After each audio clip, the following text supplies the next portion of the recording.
All right, good afternoon, everybody. We will continue to have people join us over the next few minutes, but if you can please mute your microphones until you're invited to speak at the end.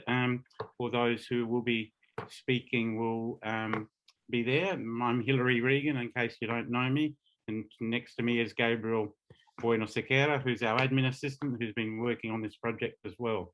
So all of these here, do I have to mute these, Gabe? No. Oh, they can mute themselves. They can mute themselves, okay. Yeah. All right. And then okay. Someone didn't. Someone didn't, okay. All right.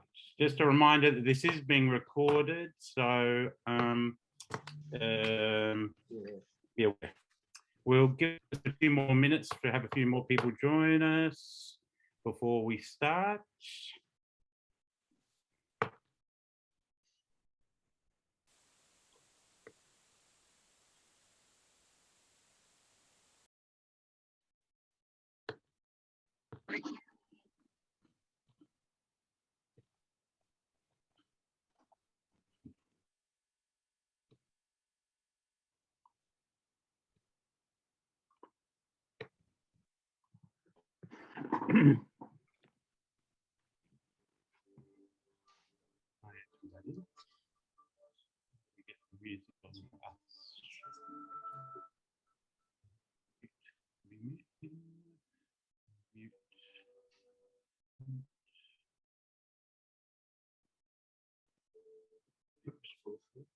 Mute. Oh, what do I do?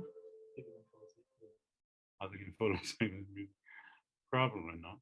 Okay, let's wait for a couple of more minutes. So that's 61401 is Vic Fitzner. Hello, Vic.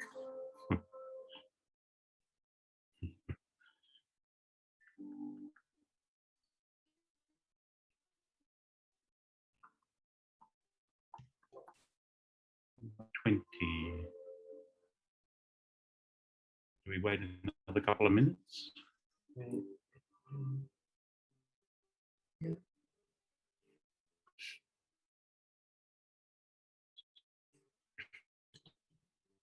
We'll wait just another couple of minutes to see if you want to come on board.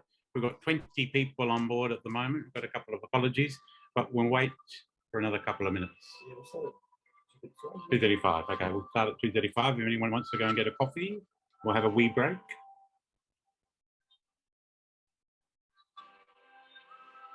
Playing music. Yes, it is playing music.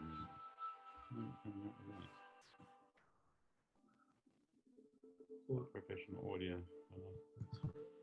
All right, give it 2 more minutes.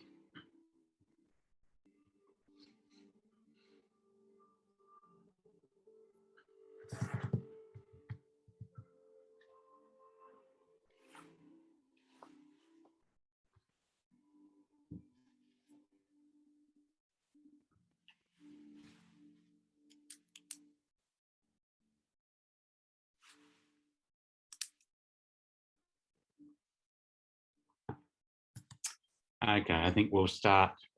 Well, do you want to turn down the music, Mr. Music? Hello, my name's Hilary Regan. I'm the CEO of ATF Limited and ATF Press Publishing Group, and also the Secretary of the ATF Literary Trust. The event today is marking the announcement of the 2021 Theological Book Prize, which is the first time we've done the book prize since 2015. The ATF has been in existence for nearly 30 years and has published nearly 500 books in that time. All of those books are distributed here in Australia and internationally. Those books are published in softcover, hardcover, EPUB and PDF. So we have had this book prize since 2005. At first it was run by the company, by the ATF Australia Limited, although that has had different names over the years. So this year it is being run by the Trust. The 2021 event is, as I say, has had 8 previous versions of this prize. 2005, it went to Reverend Dorothy Lee. 2006, it went to Dennis Edwards. 2007, it went to Anne Hunt. 2008, it went to Gary Bomer. 2009, it went to Alan Cadwallader. 2012, it went to Orm Rush. 2015, it went to Chris Holmes. 2021, there are two differences. It is the ATF Literary Trust, which is the tax-deductible body, which is associated with promoting literature, which is the group that is awarding the prize. And in this year, in 2021, it is in honour of Dennis Edwards. Dennis Edwards, an Adelaide-based systematic eco-theologian who died 2 years ago. And he did a number of books with us. And in December 2020, we had two of his books, one which was a series of essays in honour of Dennis, 19 essays with people from around the world. And we also did another book of a collection of his essays. So for 2021, this prize is being made in honour of him. As I say, ATF has been publishing for 30 years and has published close on 500 books, 4 of which have had contributions by Dennis. In ATF, as I said, there is the company and there is also the trust. The company, which is called ATF Australia Limited, owns ATF Press, the group that publishes the books. It's a totally independent body and relies on subscribers to our journals, the sales of books, and some grants and some generous donors to exist. The ATF Literary Trust, which is the tax-deductible wing here in Australia, is a tax-deductible body which receives donations. That money from that trust is used for the promotion of literature, and that includes something like this book prize. Thus, tax-deductible donations to the trust are an important manner in which we do these things. So, to this year's prize. There were a number of books that were submitted, and I will go through those books and the name, the authors and the publisher and the year they were published. Bernie Power from the Melbourne School of Theology, Engaging Islamic Traditions, and that was published in 2016 by William Carey Library. Duncan Reid from the University of Divinity, Time We Started Listening, Theological Questions Put to Us by Recent Indigenous Writings, published in 2020 by ATF Theology. Orm Rush from Australian Catholic University in Brisbane, The Vision of Vatican II, Its Fundamental Principles, published by Liturgical Academic Press, or Liturgical Press Academic, in 2019. That book also was awarded a Theological Book Prize in the US in 2020. Graham Hill from Stirling College in the University of Divinity, Melbourne, Global Church, which was published by IVP Academic in 2016. Vicky Balabanski from the Adelaide College of Divinity, Colossians and Earth Bible Commentary and Eco Reading, published by Bloomsbury, TNT Clark, 2020. Christopher Holmes, University of Otago, Dunedin, New Zealand, The Lord is Good, Seeking God, The God of the Psalter, IVP Academic, 2018. Charles Sherlock, Australian Anglicans, Worship, Broughton Publishing, 2020. Murray Ray, University of Otago, Dunedin, New Zealand, Architecture and Theology, The Art of Place, published by Baylor University Press in 2017.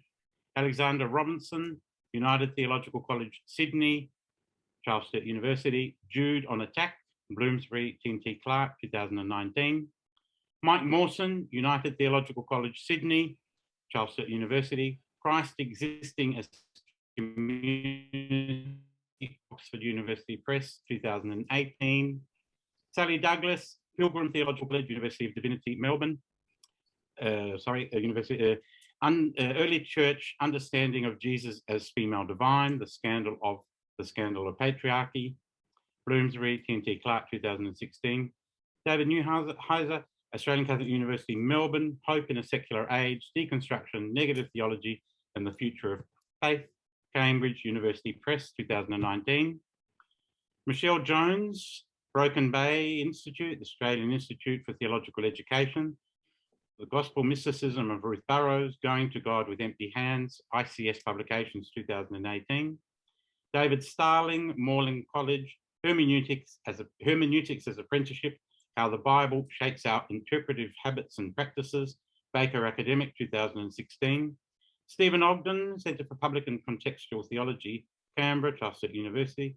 The Church, Authority and Foucault, Imagining the Church as an Open Space, Routledge, 2017. Cristina Gomez, Broken Bay Institute, the Australian Institute for Theological Education. The Church as Woman and Mother, Historical Theological Foundations, Paulus Press, 2018. Bruce Pass, Brisbane School of Theology, University of Queensland. The Heart of Dogmatics, Christology and Christocentrism in Herman Bevenek, Van Dyck and Ruprecht, 2020. And finally, Joel Hodge, Australian Catholic University, Melbourne, Violence in the Name of God, Bloomsbury, T&T Clark, 2020. So they are the list of books that were submitted. We had 5 judges who were senior academics from around the country who came from a range of theological disciplines. So I will now hand over to the chair of the trust, Mark O'Brien, who will make the statement on behalf of the trustees with the recommendation that came from the judges. Thank you Mark, very much. Yes, that's right. Unmute yourself. Yes. Thank you very much, Hilary, and good afternoon, everybody.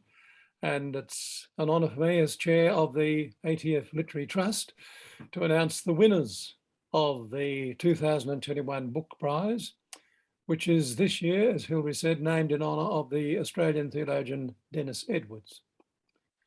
The judges of the prize had to examine 19 books that Hilary named and that were submitted. The books were divided up between 5 judges, and a lengthy process of reviewing each book took part over several months, with a short list of books, which then went to a second and third round of judging. On behalf of the Trust, I wish to thank all those who submitted books, all the authors who submitted books, and of course, all the judges for their splendid work. The judges recommended that 2 authors this year receive the prize, and the trustees have accepted this recommendation, and accordingly, both authors will receive $2,000 book prize. Now, the words of the judges are as follows. I quote, "The ATF Annual Theological Book Prize has been awarded to authors of 2 books. Orm Rush, his book, The Vision of Vatican II, Its Fundamental Principles, published by Liturgical Press in 2019, and David Newheiser, his book, Hope in a Secular Age, Destruction, Negative Theology, and the Future of Faith, published by Cambridge University Press, 2019. The decision, not without precedent, to award the prize to 2 books is a reflection of the outstanding quality of both these books chosen from an excellent and diverse field of entrants for this year.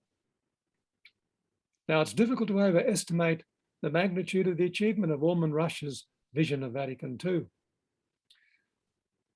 He offers a remarkable tour de force of the theological and ecclesial principles that he discerns in the documents, background, and fundamental vision of Vatican II. And Orm Rush does this from the vantage point of half a century of critical engagement, reflection, and reception within the wider ecumenical church.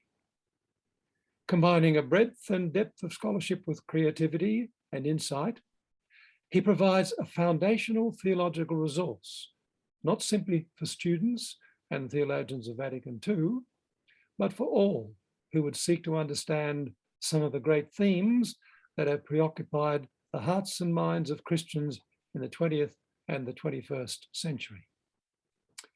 The reception of this book already suggests that it is destined to become a major point of reference in Vatican II studies.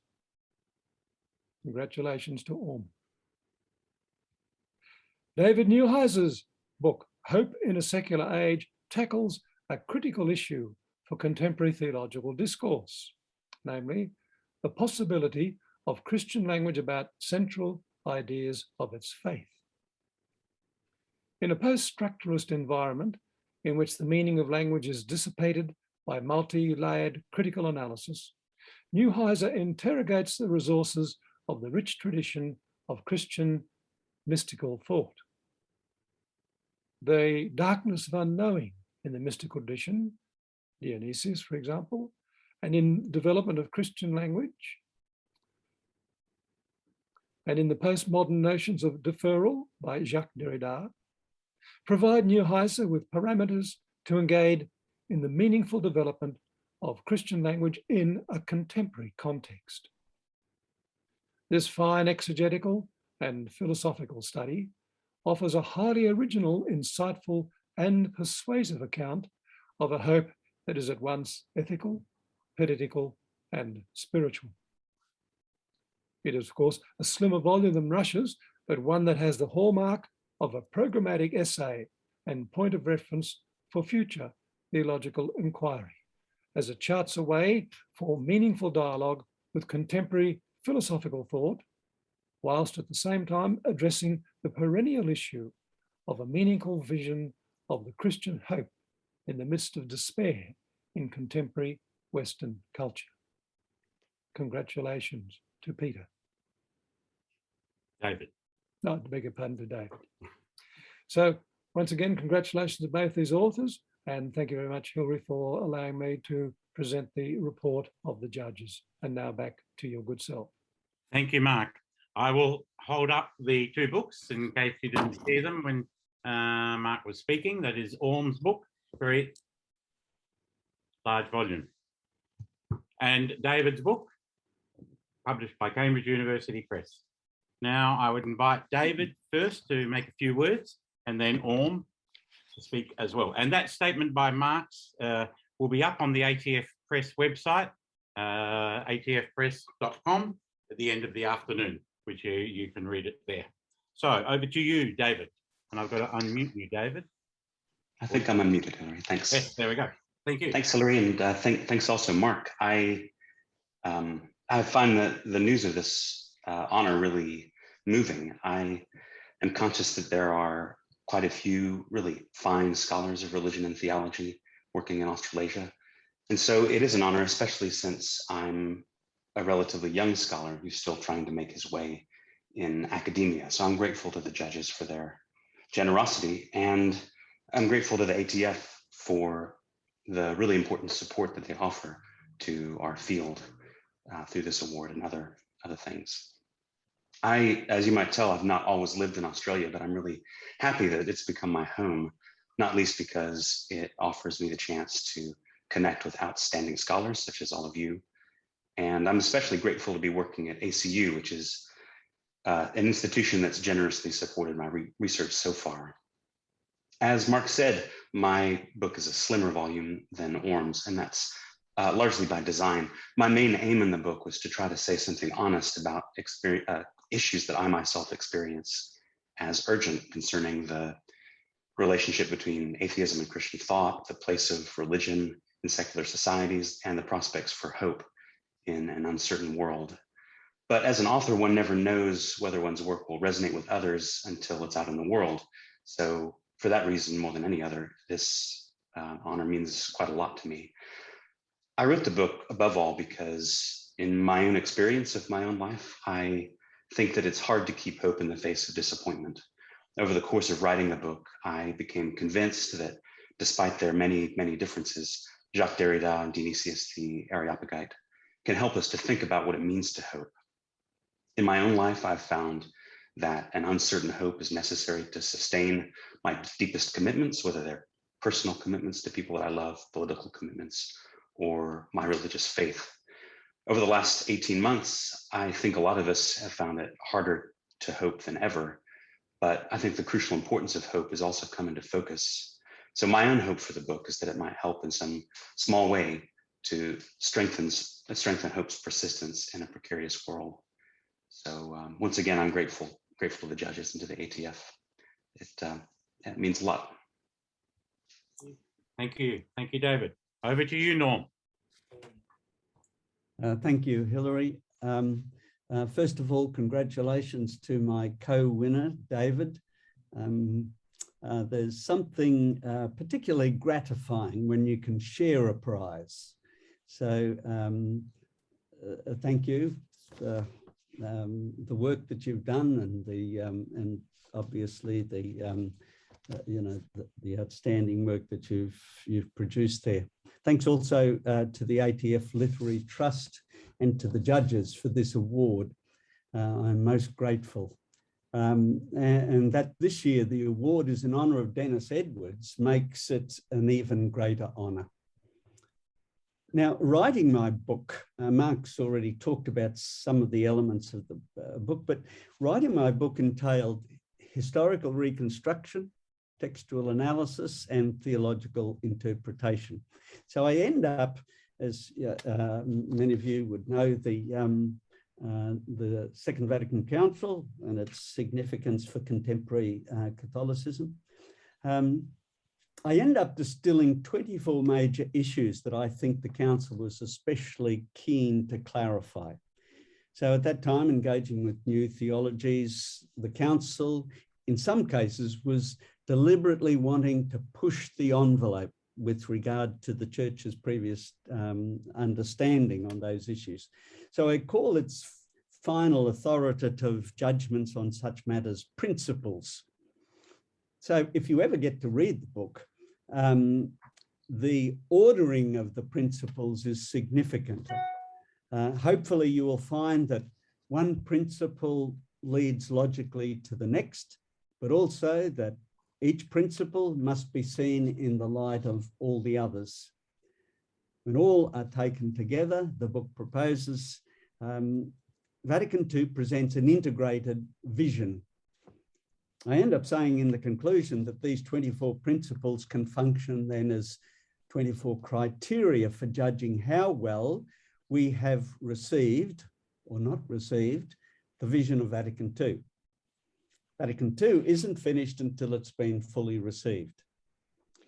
Now, of course, those bishops way back then in the 1960s couldn't possibly have foreseen all the new questions and contexts that the Church would encounter in history into an unknown future.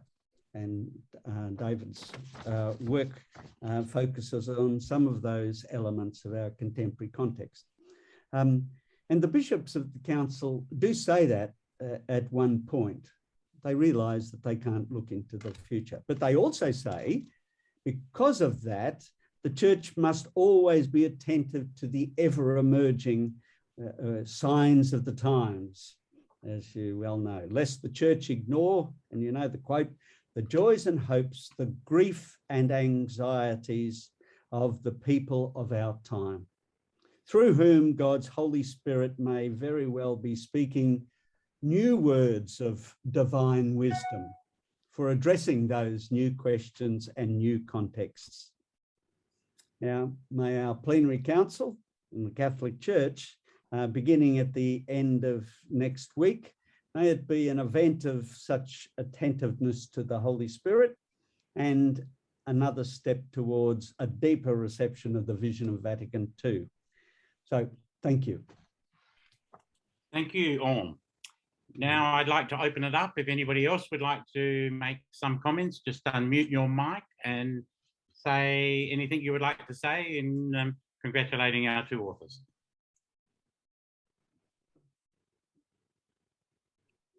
Can I jump in? Congratulations to the two authors. And I don't know you, David, so I'll have to grab your book and read your book.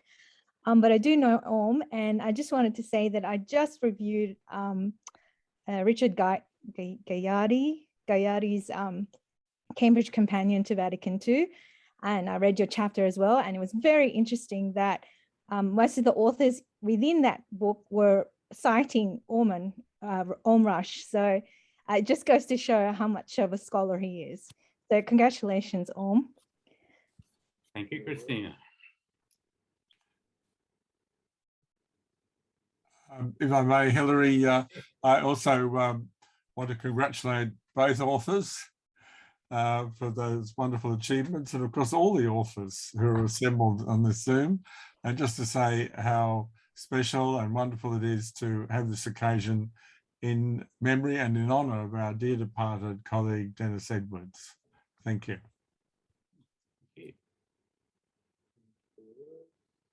Anyone else wish to say anything? I'd just like to express my appreciation, Hilary, and to Orm and David. Both books, I think, are very valuable because they are addressing contemporary issues as Christianity faces a rapidly changing world, and perhaps the decline of the dominance of the West and even Western Christianity. I think it's great to have two books that help us reflect on the past, but more importantly, face the future with hope and faith. Well said. Anyone else like to make a comment? No. Well, I would like to thank Mark for the chairing of this session and speaking at this session. Well, I chaired it really. For being the chair of the trustees who worked on this project. The trustees met a number of times to work out the process of how we would do this, reviewed the books as they came in, made decisions about the appointment of the judges. I should acknowledge that partly one of the reasons why this process was delayed, that one of the judges died suddenly, and we had to replace that person and appoint another judge who took over the reins of looking at the books that had been previously given to the other judge who died suddenly. So the process was a fairly lengthy one. I'd like to thank the work of the judges and all those who have submitted their books. As you will see here, this banner in honour of Dennis Edwards for the book prize for this year.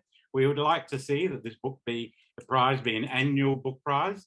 As you will see, there is the Press's website. You will see there when you go to that website on the right-hand side, a link to the ATF Literary Trust. There, if you wish, you would like to make a donation, tax-deductible donation, if you are here in Australia, which will assist us to continue to promote literature, and one of that is through a prize such as this.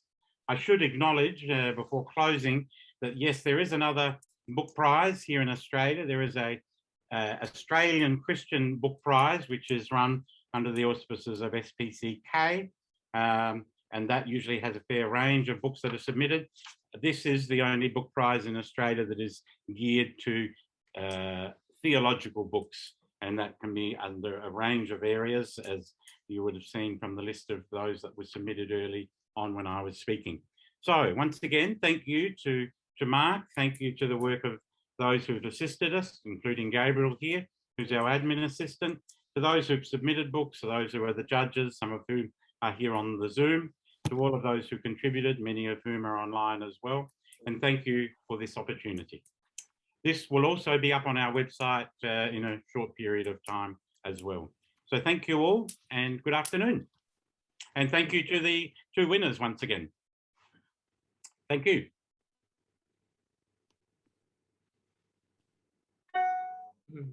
Thank you, Mark.